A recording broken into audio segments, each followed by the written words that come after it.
When the rainy season ends, Ethiopians pray that they live to see another. Malaria, the #1 killer in the country, is about to strike. 3 million people die of the disease every year worldwide, most of them in Africa. Abaya Chowkare health post in Humbo district. A woman lies on the floor. She's suffering from malaria. A drip on the wall releases medicines against pain, fever and chills. Malkamu Koroto, a public health nurse, packs his drugs, Fansidar and antibiotics, and drugs to reduce fever and pain. Malkamu is the only medical health worker for 10,000 people. He covers villages as far away as 20 kilometers. The road is rough, and the government employee often lacks money to buy fuel. He depends on donations from farmers who receive his services. In the Basare resettlement site, houses are filled with patients.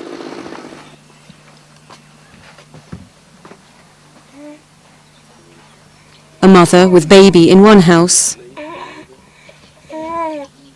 In another hut, a sick woman with her son. Some houses are deserted. Mosquito nets riddled with gaping holes give no protection. Malkamu is guided from house to house. The villagers are eager to receive his help and medicines. Checking for high body temperature only with the hand, and a shot against fever and pain. We can get many patients. In every house there is 1 or 2 patients. They are suffering from malaria. Fansidar tablets are the cheapest and only anti-malarial available to the community nurse.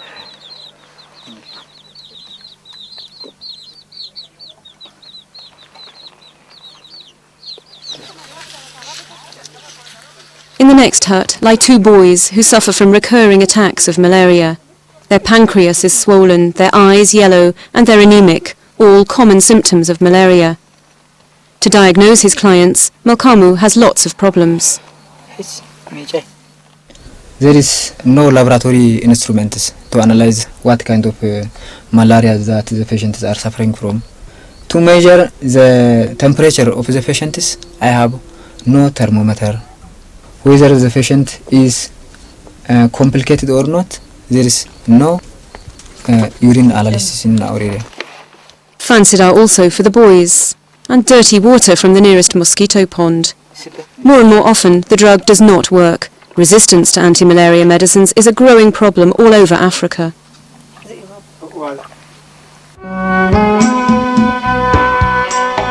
Addis Ababa, the capital, 2,400 meters above sea level. The malaria mosquito can't survive in this cold, but in the lowlands, epidemics ravage Ethiopia every 5 years. In 2003, an epidemic killed more than 100,000 people. Now the UN has launched the biggest ever anti-malaria campaign. Rory Neft from UNICEF is an expert on malaria. The UN helps fight the disease by distributing mosquito nets, new drugs and malaria test kits, paid for largely by the Global Fund. A Millennium Development Goal is to halt and reverse this disease by 2015. Ethiopia is unique in that it has epidemic malaria because large parts of the country are at a high altitude, which doesn't favor transmission for long periods. You have people not exposed to the parasite for long periods, so they lose their immunity to the parasite. And so when they do get infected, they get a very severe attack and the parasite spreads very quickly through the population. There are at least 10 million cases of malaria each year here, resulting in tens of thousands, and in some years when there's epidemics, hundreds of thousands of deaths. The mid and lowlands, lakes and ponds are a perfect breeding ground for the Anopheles mosquito, which transmits malaria with its bite. Water is all it needs to start an epidemic. Buditi Health Centre in the Ethiopian Midlands experiences localised malaria epidemics every season. Patients arrive here by the hundreds. Most of them carry the deadliest type of malaria, Plasmodium falciparum. It can kill within 3 days. 40% suffer from malaria vivax, a strain that's not deadly but remains dormant in the body. Both can be distinguished under the microscope. She suffers from the deadly kind. From September to December, the clinic is overwhelmed with severe cases. On admission, she was with fever, headache. In addition, she was in deep coma. Now we have started her with plasmodium quinine, 600 milligram, 3 times a day. This woman is also malnourished. The infusion needle can hardly enter her veins. Malaria, combined with malnutrition, needs intensive treatment. But lack of medicines is the biggest problem here. We have shortage of anti-malarial drugs, especially the new drug, Coartem and quinine, PO. Coartem, or Artemether lumefantrine, an ACT, is the new wonder drug. It quickly wipes the parasite from the body, therefore reducing transmission. This drug is, when used correctly, almost 100% effective compared to the previous drug, sulfadoxine pyrimethamine, which had an average of 36% failure rate.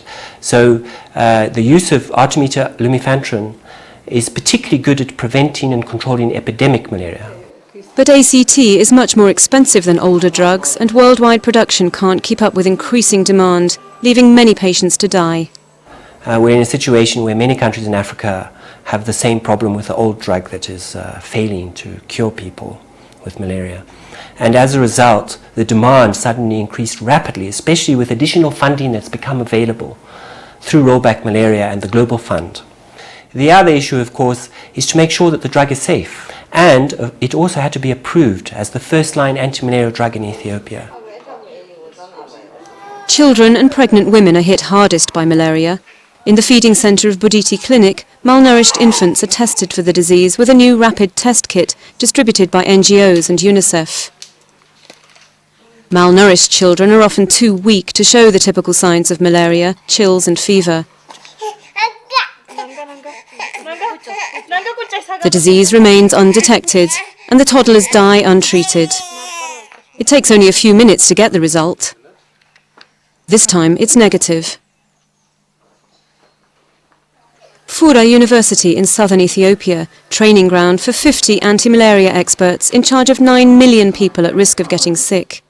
A notoriously weak health system, lack of equipment, drugs and skilled health staff are obstacles in a battle that fights not only disease, but poverty. 93% of regional population is depending on agriculture. As malaria season coincides with the major production and harvest season of agriculture, it really affects the production and also harvest, and it really worsens poverty and retards development in our region.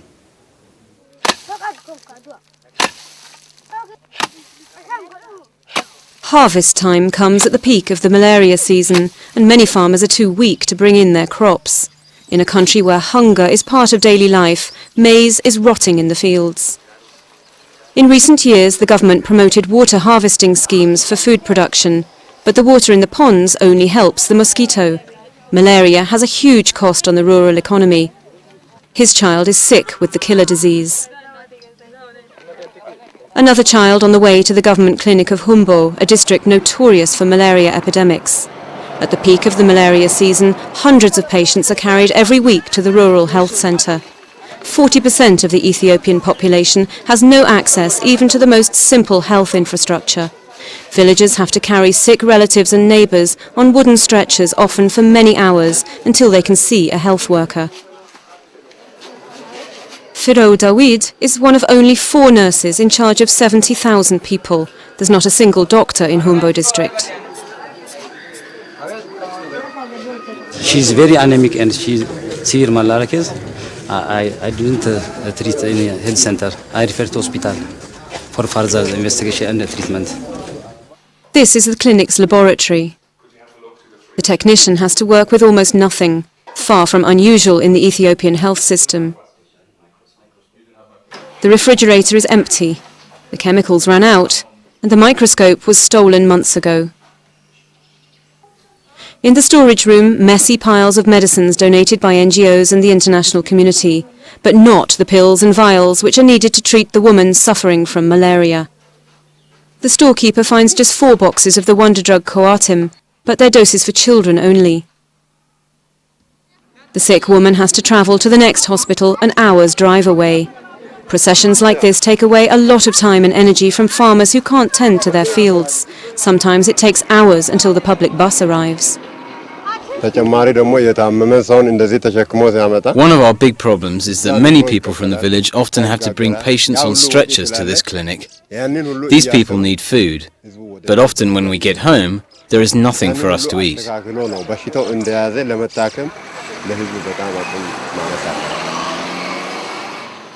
Sodo, capital of Wolaita Zone, an extremely densely populated area of southern Ethiopia. It lies at an altitude of 2,100 meters, and malaria is a common problem in its hinterland. Poverty is everywhere. Sodo Hospital serves a population of more than 1 million people with only 6 doctors. There's no money, and it's filthy. Only people with no choice come here. Fighting disease and dirt, the staff battle with little more than brooms and water. Malaria, the #1 killer here too, in complicated cases and combined with other diseases. 10% of the patients don't survive. The biggest challenge, as usual, is a shortage of drugs. Patients get free quinine for 24 hours. After this, they must buy it themselves. For many, that's a death sentence. This 14-year-old was admitted yesterday. She's now suffering from epistaxis, nasal bleeding, and she's coughing and spitting blood. She has a big spleen, this size, look.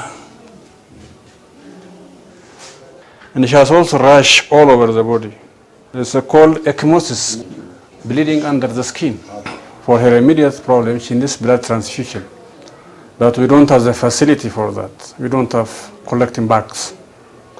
So what we do is we transfuse from man to man, live transfusion. In a population ridden by disease, this can be risky. As the director tells his students, most patients never make it to the hospital anyway. She's close to death, suffering from cerebral malaria and AIDS, more and more a common sight in this hospital. Her husband died a year ago. She's in comatose state and she's unconscious. She's now on quinine, IV drips. So she's malnourished, she has poor nutrition status. The survival rate is less than 50%. The only public hospital for 1 million people has no stocks of Coartem. But tragic cases like this one could be avoided, say experts. Well, the main lessons learned was that we need to identify the epidemics early on, when they occur and where they occur, so we can respond to them quickly. And we need to have the tools, the supplies, for example. We have to have the trained people in place to respond effectively to bring the epidemics under control. Halfway into the epidemic season, experts are on their way. Half an hour's drive from Sodo Hospital, farmers see for the first time bales of free mosquito nets being unloaded. UNICEF and the World Health Organization aim to distribute millions of nets to prevent the outbreak of malaria epidemics. Until now, the government has mainly provided insecticide against the deadly disease. The farmers look on as mosquito exterminators mix one of the most lethal insecticides in the world, DDT, made in Ethiopia by the Ministry of Health. Without mask and gloves, the crew mixes a deadly brew.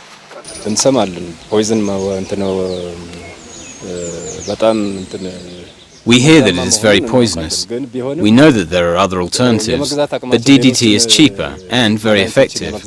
That's why we're using DDT.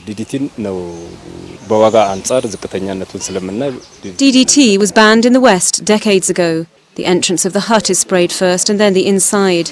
Trading sleep without mosquitoes for noxious fumes. The bed gets a good load of poison from all sides. Mobile treatment for a village where malaria has always been part of daily life.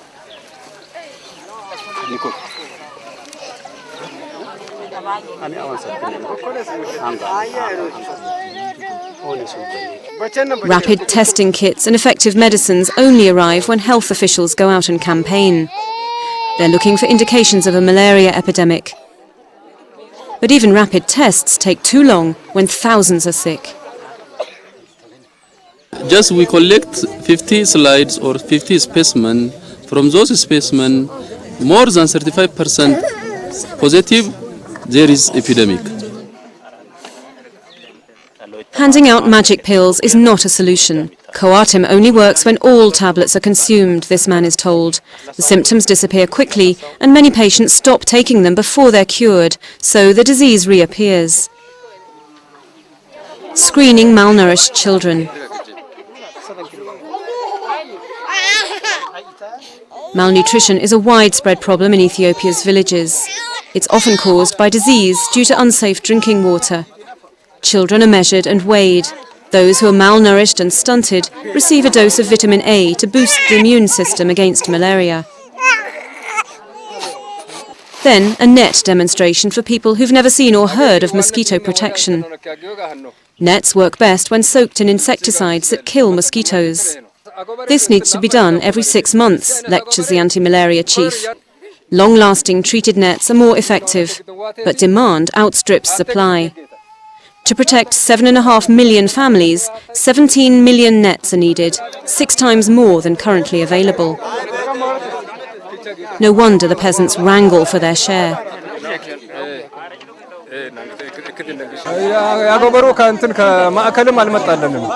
The mosquito nets sent from the central government store are very few. There is a serious shortage. From what we get, we cannot even supply 10% of all the needy with one net per household of 5. Research has shown that widespread net use reduces the risk of epidemics, but the problem is that it takes a long time to supply and educate the whole population. This couple still has to learn how to use a net properly so that it gives real protection. Distributing nets is just one of several solutions. In some areas, NGOs drained mosquito breeding grounds, but farmers are afraid their cattle could run out of water. Draining swamps can reduce malaria in the long run, though.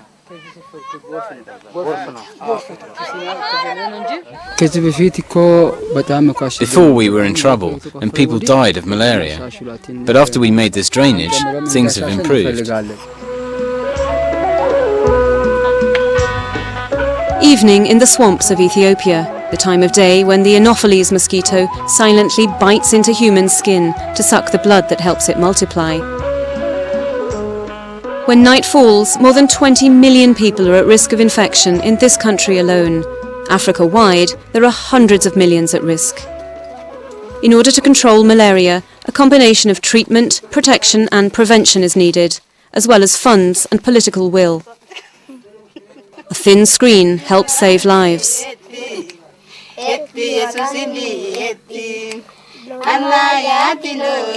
Another song and another prayer. At least in this hut, the killer number 1 has no chance of grabbing another soul tonight.